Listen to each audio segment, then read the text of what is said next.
নমস্কার বন্ধুরা, আজকে আমরা বেরিয়ে পড়েছি সকাল সকাল। এখন বাজে সকাল 9টা।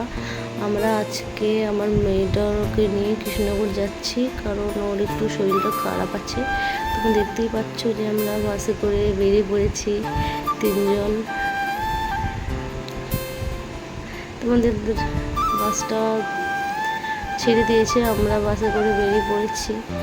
আর রাস্তায় যেতে যেতে তোমাদেরকে আমরা কিছুটা শেয়ার করছি, কেমন লাগছে সবাই বলো। এটা হলো সেই জলঙ্গি নদী কৃষ্ণনগরের, যেটা তোমরা ট্রেনে করে যাওয়ার সময় পার হও। আর এই নদীটি দেওটোর উপর দিয়েও গেছে। আমরা কৃষ্ণনগর প্রায় পৌঁছে গেছি। সবাই ঘুমিয়ে পড়েছে, মেয়েও ঘুমিয়ে পড়েছে। এবার মেয়েকে ডাকার পালা। মেয়ে কৃষ্ণনগর চলে এসেছে শুনে, পৌঁছে গেছি শুনে ঘুম থেকে উঠে পড়েছে। এবার আমরা বাস থেকে নেমে পড়লাম এবং হাঁটতে হাঁটতে যাচ্ছি। বাস থেকে নেমেই কিছুটা কাছেই ডাক্তারের চেম্বার, তাই আমরা হেঁটেই চলে যাচ্ছি। এদিকে আমার মেয়েও বেশ হাঁটছে। আমরা পৌঁছে গেছি, কিন্তু প্রচণ্ড ভিড় ছিল, তার জন্যে আমরা একটু টিফিন করতে চলে এসেছিলাম, যেহেতু তাড়াহুড়ো করে বেরিয়েছিলাম। শুধু মেয়েকেই খাওয়ানো হয়েছিল, আমাদের কিছু খাওয়া হয়নি। আমরা খেয়ে আবার ডাক্তারের চেম্বারে এসে ওয়েট করছিলাম। প্রচণ্ড ভিড় দেখতেই পাচ্ছ। আমরা এখন ওয়েট করছি ভেতরে বসে।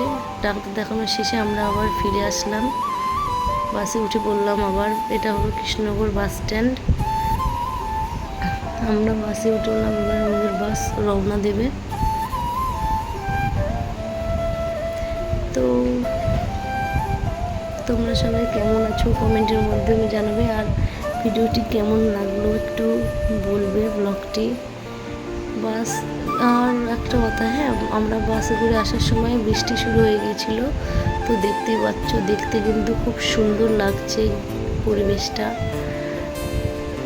সেরকম না, মাঝারি বৃষ্টি পড়ছিল। জানলার ধারে বসে বৃষ্টি দেখতে দেখতে খুবই ভালো লাগছিল।